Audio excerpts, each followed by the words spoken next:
Hey team, welcome to another video of banking awareness. In this video, we will be discussing about types of check. I have already uploaded history of banking and types of bank accounts.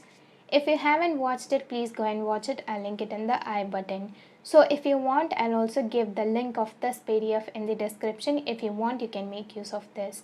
Before getting into the video, if you haven't subscribed to our channel, make sure that you subscribe and give this video a thumbs up. So now let's start discussing. So first, what is a check? A check is a negotiable instrument that contains an order to the bank signed by a drawer to pay a certain sum of money to a specified person. As per the Negotiable Instrument Act 1881, a check is a bill of exchange drawn on a specified banker and not expressed to be payable otherwise on a demand.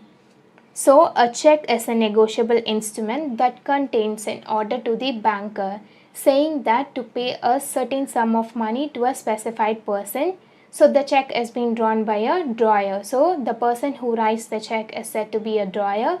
The specified person whose name is being mentioned in the check is called as a payee. According to the Negotiable Instrument Act 1881, check is a bill of exchange and that has been drawn on a specified banker. So, the check will contain a specified banker's names like ICICI, SBI, and it is not liable to be paid unless otherwise on a demand. So, now we will be discussing about the check related terms. So, drawer, as we already discussed, the person who writes the check is called as a drawer. The person who issues the check or holds the account with the bank is called as a drawer. Drawee, the person who is directed to make payment against the check. So, in this case, the drawee is the bank. Payee, a person whose name is mentioned in the check or to whom the drawee makes the payment. So, payee is the person whose name is being mentioned in the check. In other words, you can also say drawee makes payment to the payee. What happens in some cases, the drawer draws a check in favor of himself. In this case, the drawer becomes the payee as well. So, the validity of the check is for 3 months from the date of issue. So, previously the validity of the check was for 6 months. Now, the validity of the check is for 3 months. So, MICR. The full form of this is Magnetic Ink Character Recognition Code. Is a character recognition technology used mainly by banks to ease the processing and clearing of checks. So, this technology is being used by the bank to ease the processing and clearing of the check. This code is printed at the bottom of the check and it includes the document type indicators like bank code, bank account number, check amount, and a control indicator. So, this code has been printed in the bottom of the check and it contains the following informations. MICR is a 9-digit code that uniquely identifies a bank and a branch participating in the electronic clearing system. So, this is a 9-digit code that uniquely identifies the bank and the bank branch which is participating in the electronic clearing system. Now we will discuss about the types of check. So first is order check. Order check is a type of check that cannot be endorsed, which means that order check cannot be transferred. It can be only paid to the payee whose name is being mentioned in the check. So the person whose name is mentioned in the check can only get the payment.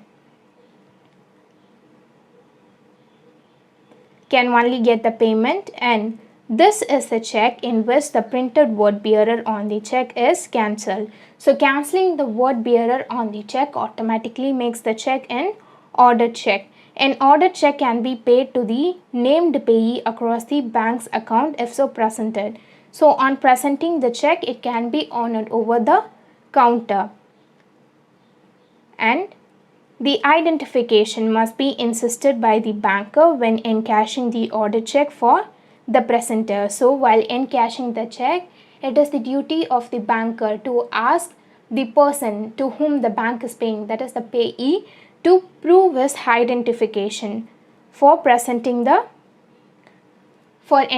the check. The ID number and the named payee signature will be asked for the on the back of the check. So the person, while encashing, the payee, while encashing the check, he will be asked to write his ID number and put her signature on the back face of the check.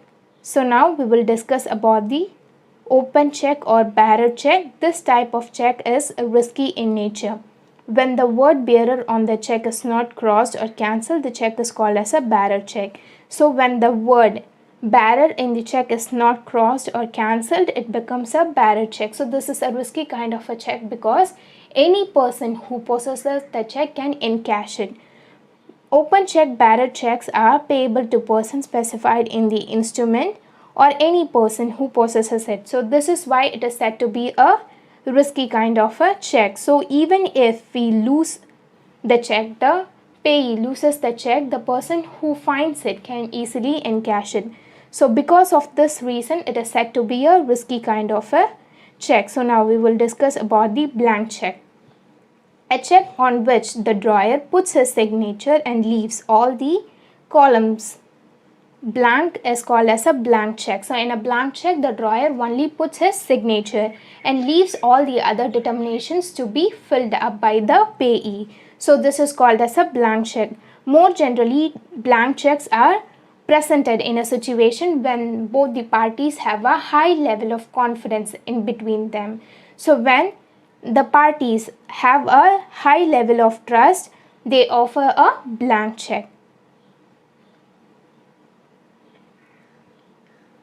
Counter check. Blank check was also commonly used as a synonym for counter check. It was fairly common for banks, especially in small towns, to issue checks to the customers which were not personalized other than the name of the bank.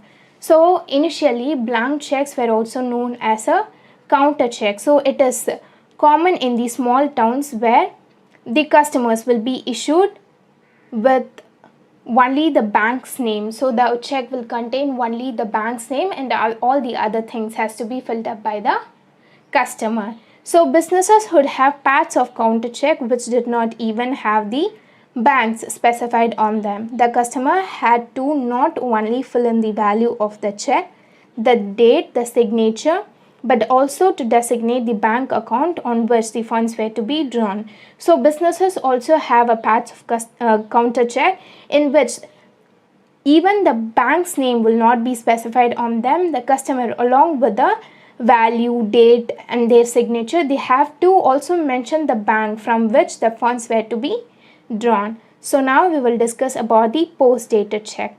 Post-dated checks are the checks which contain a future date. So if a check bears a date later than the date of issue, it is termed as a post-dated check. Any check or a draft that has a future date written upon it by the user. So these kind of checks are known to be post-dated check. The amount of the check will not be drawn from the account until the date written on the check. So say for example, on July 4th, I issue a check, but the date that has been mentioned is 28th July. So the check cannot be encashed between 14th to 28th July. It can be encashed only after 28th July. So now we will discuss about the open check. A check that is not crossed check, the person whose name appears on the check can write the name of another person on it and the money will be paid to them. So open check is a check which can be easily negotiated to another person. So the person whose name appears on the check, he can easily transfer the check to another party. An open check is a check that is not crossed on the left corner and payable at the drawee bank on the presentation of the check. So a open check is a check that is not being crossed on the left corner and it will be payable at the drawee bank on presentation of the check. So the word open should not be strike off and the person issuing the check signs on the reverse of the check also before giving it to another person. Otherwise, the banker may refuse payment. So open check should, the word open, in an open check, the word open should not be striked off. And before endorsing it to another person, the person who is issuing the check to another party should sign in the back face of the check. In case if he fails to sign, then the banker will not honor the check. The latter can collect the money from any bank branch of the bank nowadays depending on the bank. She or he should also sign on the backside of the check while receiving the amount, even if it has been endorsed or even if they are encashing it. The payee should sign in the reverse of the check. So now we will discuss about the gift check. Gift check is a check foisted in decorative forms issued for a small extra charge by the bank for use by the customer who wish to give presents of money on special occasions. So gift checks are the decorative form of checks which are issued to the customers on paying some extra charges to the banker, and these checks can be used by the customer who wishes to give presents on special occasions. Gift checks may be purchased in unlimited number from every branch of the X bank. So you can purchase n number of gift checks. So we have birthday gift checks, wedding gift checks, honor gift checks, EASI smart gift checks. So we have various kinds of gift checks. So now we will be discussing about the outstanding check. A check which has been written and therefore has been entered into the company's ledger but which has not been presented for payment and so has not been debited from the company's bank account. So a outstanding check is a check which has been issued to the payee but the payee has not yet presented it for payment in the bank. So these kind of check is said to be a outstanding check. So now we will discuss about the account payee check. A bearer check becomes an account payee check by writing account payee and crossing it twice with parallel lines on the left hand side top corner. So a bearer check, as we already discussed, bearer check is a check. The possessor of the check can encash it. So such a check becomes an account payee check by merely writing account payee or crossing it twice in the left hand side top corner of the check. It is considered as the safest type of the check and it is also known as a crossed check. So it is said to be the safest kind of check because a bearer check is automatically transferred into a account payee check. Say for example, if I lose a check and a person finds it and he tries to encash it, what happens since the check has been crossed? What happens? The banker directly pays the amount into my bank account. So it is said to be a safest kind of check. So now we will discuss about the crossed check. A crossed check is one which has two short parallel lines, as we already discussed, marked across the face in the left hand side top corner. So a check which carries two parallel transverse lines across the face of the check with or without the word INCO is said to be crossed. The advantages of crossing it is that it reduces the danger of unauthorized person getting possession of the check and cashing it.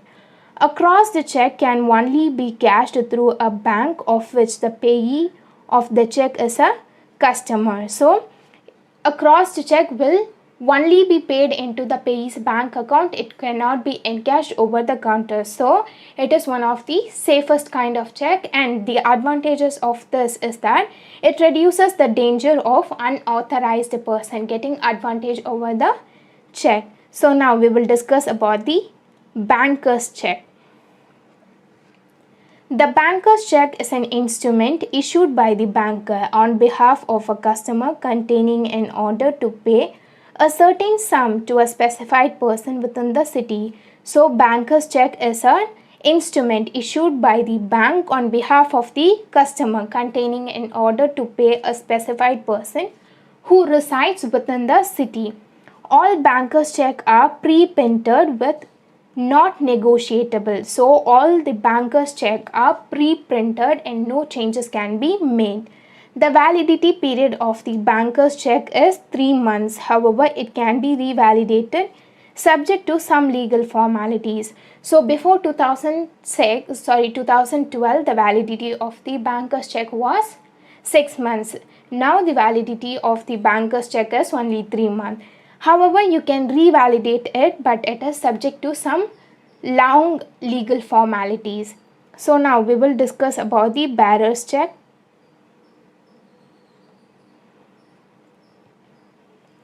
A check which is payable to a person whosoever bears is called as a bearer check. So a person who possesses it can easily encash it. And this type of check is called as a bearer check. So a check which is payable to the person whosoever bears is called as a bearer check. A check can be paid in cash to the bearer or made payable to the person whose name is specified. For example, Cheque or bearer.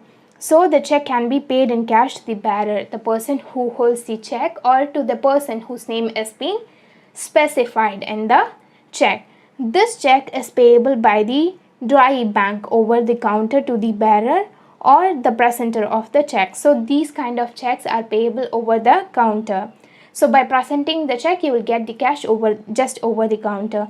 A bearer check can be negotiated or passed to another person by mere delivery. So you can easily negotiate a bearer check by just giving it to him. You just pass on the check. You just negotiate it.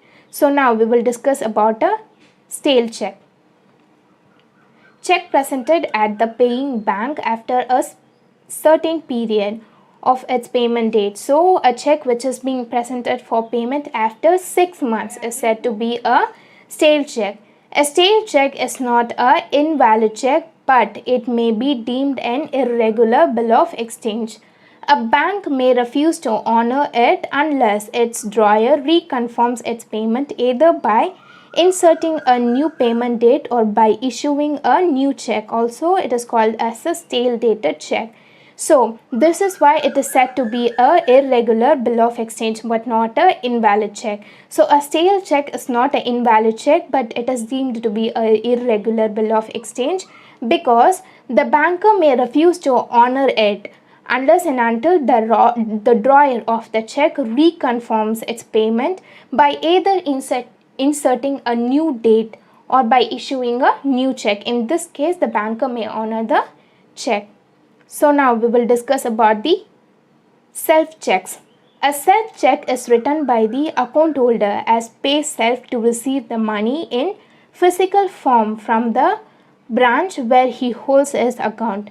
It comes under bearer check where instead of writing the name, the account holder writes self to receive the money physically from the branch where he holds the account. So as we already discussed, what happens in some cases, the drawer of the check may write a check in favor of himself. So in this case, the drawer becomes the payee as well. So this is said to be a stale check. So now we will discuss about the mutilated check. If a check is torn into 2 or more pieces, such a check is said to be a mutilated check. So a damaged check is said to be a mutilated check. If it is presented for payment, such a check, banker will not make payment against such a check without getting confirmations from the drawer. So a mutilated check will not be honored by the banker unless and until he gets a confirmation from the drawer. In case if a check is torn at the corners and no material fact is erased or cancelled, the banker may make payment against such a check. So say if the check has been torn in the end and no damage is made to the material facts for the amount that has been mentioned in figures and it has been mentioned in words, and the signature of the drawer has not been caused any damage, in this case the banker may honor the check. So now we will discuss about the traveler's check. It is an instrument issued by the bank for remittance of money from one place to another. So while traveling, it is not safe to carry huge sum of money, right? In this case, the customer can carry traveler's check, and by presenting this in any of the bank branches, the customer can easily encash it. Traveler's checks are accepted almost everywhere and are available in many denominations. And traveler's check are also pre-printed check and it is available in many denominations. So the customer can carry traveler's check wherever he goes and he can easily encash it from any of the bank branches as it is accepted almost everywhere. Now we will discuss about the important details that should be presented on the check. A check should be dated. It can contain the present date or the future date, but a check should be dated. Should mention the amount of money in figures and words. To avoid any misunderstanding, the drawer of the check should mention the money in figures and words, and this should match. Okay, a check must be signed by the person issuing the check, so the drawer must make sure that he puts his signature on the check. A check must be drawn upon a specified bank drawee, so a check should be drawn on a specified bank like ICICI, SBI, as we already discussed. A check must have the name of the recipient of the check, so the name of the payee should be mentioned in the check. The recipient of the check is also known as payee, as we already discussed. So that's it. We have come to the end. So I hope you liked this video. If you liked this video, make sure that you subscribe to our channel, give this video a thumbs up, and also share this video with your friends. So I'll meet you in my next video. Till then, bye. It's me, Harini, signing off.